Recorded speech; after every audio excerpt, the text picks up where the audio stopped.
Assalamualaikum guys, how are you all? I hope all of you are doing well at your homes. So in this video we are going to continue our theory that is postmodernism. Previous videos में हम discuss कर चुके हैं definition और concepts को of postmodernism और इसके अलावा हमने मॉडर्निज्म और पोस्ट मॉडर्निज्म के दरमियान डिफरेंस देखा। तो आज के इस वीडियो में हम कॉन्सेप्ट्स को और basically characteristics of post modernism को डिस्कस करेंगे अकॉर्डिंग टू डिफरेंट क्रिटिक्स। ठीक है, पोस्ट मॉडर्निज्म के अंदर जो जितने भी राइटर्स या क्रिटिक्स हमारे पास आते हैं हम उसे कवर करने की कोशिश करेंगे। ठीक है, तो अगर हम एक रिव्यू दें व्हाट इज़ पोस्ट मॉडर्निज्म, तो हमें ये पढ़ा था कि जो पोस्ट मॉडर्निज्म है ये एक रिजेक्शन है, या हम कह सकते हैं in the response of modernism, ये ऐसी era that comes after the modernism is called post modernism. जैसे कि हमारे पास स्ट्रक्चरलिज्म था और पोस्ट स्ट्रक्चरलिज्म था, सेम एज हमारे पास पोस्ट मॉडर्निज्म और मॉडर्निज्म है। जैसे पोस्ट स्ट्रक्चरलिज्म के आइडियाज़ को रिजेक्ट करता था, ऐसे ही पोस्ट मॉडर्निज्म के आइडियाज़ को रिजेक्ट करता है। ठीक है, तो अब हम स्टार्ट करते हैं करैक्टरिस्टिक्स ऑफ पोस्ट मॉडर्निज्म। जो पोस्ट मॉडर्निज्म के अंदर जो ट्रूथ था वो फिक्स नहीं था। वो कहता है what is true today can be changed और फास्ट tomorrow. For example post modernism के जो क्रिटिक्स थे वो कहते थे जब भी कोई हम एक टेक्स्ट पढ़ते हैं उसके अंदर हम कोई मीनिंग को फाइंड आउट करते हैं, या जो ट्रूथ हमें हम फाइंड आउट करते हैं किसी भी टेक्स्ट के अंदर, वो एक वक्त में तो उसकी इंटरप्रिटेशन एक होगी, यानी हमारे आइडियाज़ चेंज होते चले जाएंगे with the passage of time, with the री रीडिंग ऑफ द टेक्स्ट। इसलिए वो कहते हैं ट्रूथ इज़ नॉट ट्रू। ठीक, सॉरी, वो कहते हैं ट्रूथ इज़ नॉट फिक्स्ड। ठीक है, जो ट्रूथ है वो फिक्स नहीं है, with the passage of time truth change होता चला जाता है। ठीक है, अगर आज हम कह सकते हैं कि ट्रूथ है हमारे पास एक चीज़ का कि इस चीज़ का सेंटर है, तो कल ये हो सकता है वो सेंटर ना रहे। ठीक है, उसकी एग्जिस्टेंस ना रहे। इसलिए वो कहते हैं कि जो ट्रूथ है वो फिक्स नहीं है। नेक्स्ट पॉइंट वो कहते हैं there is no absolute truth, truth is subjective. ठीक है, वो सब्जेक्टिव अप्रोच पे फोकस करते थे और वो निगेट करते थे ऑब्जेक्टिव अप्रोच को, that was the approach of modernism. Next point है वो एग्जामिन करते थे ह्यूमन नेचर को, क्वेश्चन ऑफ ह्यूमन नेचर इसके अंदर स्टार्ट हो गई थी। इंसान ने अपनी एवोल्यूशन के बारे में बात करना शुरू कर दी थी। जैसे कि हमारे पास डार्विन की थ्योरी ऑफ ह्यूमन एवोल्यूशन, जिसमें इंसान की एवोल्यूशन के बारे में बात हुई। पहले क्या होता था, पहले गॉड था सेंटर में। ठीक है, फिर बाद में उन्होंने स्ट्रक्चर को सेंटर कर दिया। ठीक है, यानी एक फिक्स सेंटर होगा। ठीक है, फिर उसके बाद क्या हुआ, पोस्ट मॉडर्निज्म के अंदर उन्होंने कहा कोई सेंटर नहीं होगा, हर चीज़ के अंदर क्वेश्चनिंग स्टार्ट हो गई, एज ऑफ रीज़न आ गई, या हम कह सकते हैं एज ऑफ क्वेश्चनिंग आ गई। ठीक है, थिएटर ऑफ ऑब्जर्ड यानी एब्जर्डिज्म की मूवमेंट आ गई। एब्जर्डिज्म क्या होता है, एब्जर्डिज्म का मतलब है नथिंगनेस। ठीक है, एक फारिग बैठे रहना, कोई पर्पसलेस होना। ठीक है, लाइफ जैसे मीनिंगलेसनेस होना। ठीक है, जो वेटिंग फॉर गोटो है सैमुअल बकट की, तो ये एक बेस्ट एग्जांपल है जिसके अंदर हमें अब्जर्डिज्म की कॉन्सेप्ट देखने को मिलते हैं। नेक्स्ट करेक्टरिस्टिक्स है मिक्स्ड स्टाइल यूज़ करते थे, traditional and modern style by using parody. क्या करते थे, इनके अंदर मिक्सचर ऑफ डिफरेंट स्टाइल देखने को मिलता है। ट्रेडिशन स्टाइल को भी फोकस करते थे और मॉडर्न स्टाइल को भी बाय पैरोडी। पैरोडी होता है इमिटेशन। ठीक है, नेक्स्ट है वो यूनिटी पे बिलीव नहीं करते थे और वो रिजेक्ट करते थे मेटा नैरेटिव्स को। ये बहुत इंपॉर्टेंट कॉन्सेप्ट है और कैरेक्टरिस्टिक्स है पोस्ट मॉडर्निज्म की कि इसके अंदर मेटा नैरेटिव को रिजेक्ट किया जाता है। अब हम बात करते हैं कि what is Meta narrative. Meta narrative basically एक टर्म थी जो लियोटार्ड ने दी थी, और वो कहते हैं कि जो मेटा नैरेटिव है ना, मेटा का मतलब होता है बियॉन्ड। ठीक है, और नैरेटिव ऐसी चीज़ को बयान करना जो बियॉन्ड नैरेटिव हो, that is called meta narrative.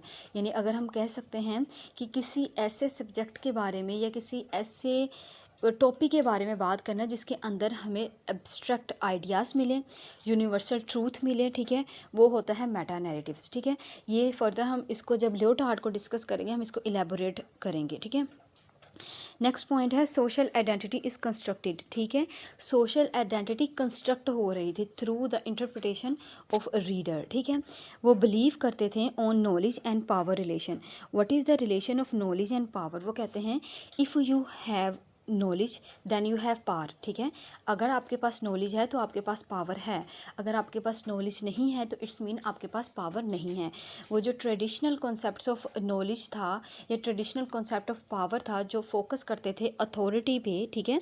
पहले पावर को क्या करते थे, अगर पावर के आप डिक्शनरी मीनिंग देखते हैं तो आपके पास अथॉरिटी आएगी, ठीक है। जैसी बात जिसके पास पावर होती है उसी के पास अथॉरिटी होती है, तो वो ट्रेडिशनल कॉन्सेप्ट को रिजेक्ट करते हैं।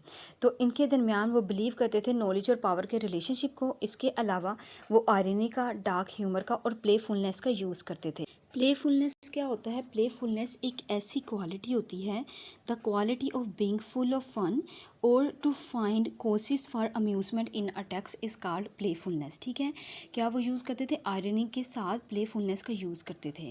पोस्ट मॉडर्निज्म के अंदर मल्टी कल्चर्ड लिटरेचर पे बिलीव किया जाता था, यानी कोई एक कल्चर सेंटर में नहीं होगा, डिफरेंट व्यूज़ पे, यानी अगर हम कह सकते हैं उन्हें अपनी नीड के अकॉर्डिंग जिन चीज़ों की ज़रूरत होती थी, जिस कल्चर की ज़रूरत होती थी, वो मल्टी कल्चर को यूज़ कर सकते थे, ठीक है। इसके अलावा जो पोस्ट मॉडर्निज़म की करैक्टरिस्टिक्स के अंदर ये था कि पोस्ट मॉडर्निज़म के अंदर एज़ कम्पेयर टू मॉडर्निज़म किसी भी चीज़ का सल्यूशन नहीं दिया गया था, उसके अंदर चीज़ों को सेलिब्रेट किया जाता था, ठीक है।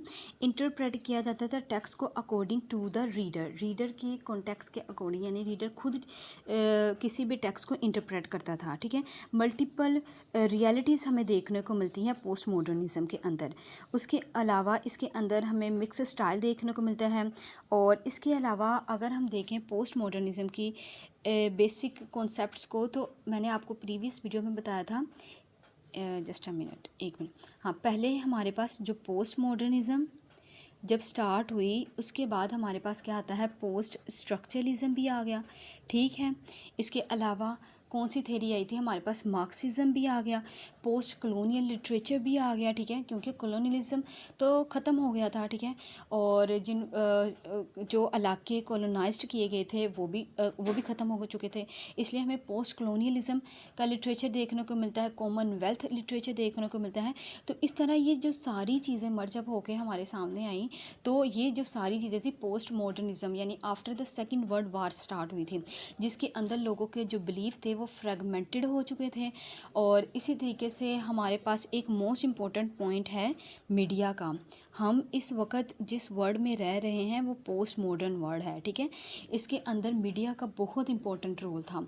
मीडिया के थ्रू चीज़ों को दिखाया गया, मीडिया के थ्रू जो कॉपी थी किसी भी रियल थिंग की उसको दिखाया गया, हाइपर रियल कर दिया गया वर्ल्ड को, ठीक है। जैसे कि बॉड्रियार्ड, हमारे पास बॉड्रियार्ड के कॉन्सेप्ट्स देखने को मिलते हैं। ओके, तो now we are going to talk about Jean Francois Lyotard, ठीक है। लियोटार्ड के बारे में हम बात करते हैं और बेसिकली हम राइटर्स के थ्रू, यानी राइटर भी साथ साथ डिस्कस करेंगे और उनके बेसिक कॉन्सेप्ट्स को भी डिस्कस करेंगे, ताकि पोस्ट मॉडर्निज्म के जो करैक्टरिस्टिक्स और जो उसके क्रिटिक्स हैं या जो भी राइटर है वो साथ साथ ही हमारे कवर होते जाएँ। पहले जो लियोटार्ड था ये एक फ्रेंच फ़िलोसोफर था और लिटरेरी थेरिस्ट था, इसे फादर ऑफ पोस्ट मॉडर्निज्म भी कहा जाता है। ये लियोटार्ड था, ये वो पर्सन था जिसने मेटा नैरेटिव या जिसे हम ग्रैंड नैरेटिव भी कहते हैं उसके खिलाफ बात की थी, यानी इसने इसको रिजेक्ट किया था। और ये स्केप्टिक देखने को मिलता है towards the term of Meta narrative that is also called grand narratives. इसका एक वर्क था द पोस्ट मॉडर्न कंडीशन, ठीक है, 1979 के अंदर लिखा गया, जो मोस्ट इंपॉर्टेंट वर्क है जिसके अंदर हमें मेटा नैरेटिव की टर्म देखने को मिलती है। तो अब हम इसकी टर्म को डिस्कस करते हैं, मेटा नैरेटिव्स। आपने एक कॉपी और पेंसिल अपने पास ले लीजिएगा। मैंने यहाँ जो भी पॉइंट्स लिखे हैं, बेसिकली ये कंटेंट हमारा थोड़ा लॉन्ग हो सकता है, लेकिन हम सिर्फ टू द पॉइंट बात करेंगे, ठीक है। जो बेसिक कॉन्सेप्ट के अकॉर्डिंग जो की वर्ड्स मिलेंगे हम उसके अकॉर्डिंग बात करेंगे, ठीक है। अब मेटा नैरेटिव इसकी एक टर्म है जो इसने अपने वर्क पोस्ट मॉडर्न कंडीशन के अंदर दी थी। पहले तो आप समझें मेटा का मतलब क्या होता है। मेटा का मतलब होता है बियॉन्ड जाना, ठीक है, बियॉन्ड, या हम कह सकते हैं अबाउट। मेटा नैरेटिव ऐसी नैरेटिव होती हैं that focus to such narrative that is beyond of the narrative, ठीक है, किसी भी नैरेटिव से बियॉन्ड होना। जैसे कि हमारे पास अपर लेवल हो जाना या यूनिवर्सैलिटी या एब्स्ट्रैक्ट ट्रूथ, ये होता है मेटा नैरेटिव्स का मीन्स। अब मेटा नैरेटिव क्या होती है? मेटा नैरेटिव अगर हम बात करें ना सिंपल टर्म्स के अंदर, तो किसी भी एक कॉम्प्रिहेंसिव टॉपिक पे बात करना जो यूनिवर्सल ट्रूथ और abstract ideas at the same time हमें दे, that is called meta narrative. ठीक है, ये एब्स्ट्रैक्ट आइडिया होता है that is suppose to be comprehensive explanation of historical experiences और नॉलेज। ये आपने याद रखना है, comprehensive explanation of a large topic. ठीक है, अब लियोटार्ड क्या करता था, लियोटार्ड कहता है इसके बारे में, वह कहते हैं it's mean a theory that tries to give a totalising comprehensive account to various historical events, experiences and social cultural phenomena based upon the appeal to universal truth and universal values. ठीक है, अब क्या है, I hope so कि आपको समझ आ गया होगा। मेटा नैरेटिव्स ऐसा नैरेटिव्स होता है जिसके अंदर आप कंप्रीहेंसिव एक्सप्लेनेशन देते हो किसी भी लार्ज टॉपिक पे, यानी हिस्टोरिकल इवेंट का टॉपिक हो गया, कल्चर के बारे में बात होगी, साइंटिफिक सब्जेक्ट्स के बारे में बात होगी, that is called Meta narratives. ठीक है, अब जो जीन बोड्रियार्ड है ना, वो कहता है, वो रिजेक्ट करता है मेटा नैरेटिव्स को, और उसकी जो पोस्ट मॉडर्निज्म के अकॉर्डिंग, यहाँ मैंने पीटर बेरी की एक टर्म ऐड की है, यानी पीटर बेरी की एक कोटेशन ऐड की है, जो पीटर बेरी अपनी बुक थेरी बिफोर थेरी में कहता है कि इसने जो बेस्ट डेफिनेशन दिए हैं ना अबाउट पोस्ट मॉडर्निज्म, वो है इनक्रीडुअलिटी, ठीक है, टुवर्ड्स मेटा नैरेटिव। अभी इनक्रीडुअलिटी का मतलब होता है डाउटफुल टुवर्ड्स द ट्रूथ है, यानी डाउट होना ट्रूथ के according towards Meta narrative. It's mean कि वो डाउटफुल है मेटा नैरेटिव्स के में। अब जो मेटा नैरेटिव है वो जीन बोडियार्ड वो क्या करता है, वो डाउटफुल है towards the meta narratives as compare to the meta narrative. वो हमें टर्म देता है मिनी नैरेटिव की। ठीक है, अब मिनी नैरेटिव क्या होता है, मेटा का तो आपको पता चल गया कि बियॉन्ड होता है। मिनी नैरेटिव किसी ऐसे टॉपिक पे बात करना या कोई ऐसी स्टोरी के अकॉर्डिंग बात करना जिसके अंदर हमें लोकल इवेंट्स की एक्सप्लेनेशन देखने को मिले। फॉर एग्जांपल ऐसी स्टोरीज जो एक्सप्लेन करती हैं स्मॉल प्रैक्टिसेस को, ठीक है, लोकल इवेंट्स को, rather than the large universal concepts को। अब आपको समझ आ गई कि अगर आप लार्ज या वाइड रेंज ऑफ कॉन्सेप्ट्स को डिस्कस करेंगे जिसके अंदर कॉम्प्रिहेंसिव स्टडी होती है, या हम कह सकते हैं यूनिवर्सल ट्रूथ होता है।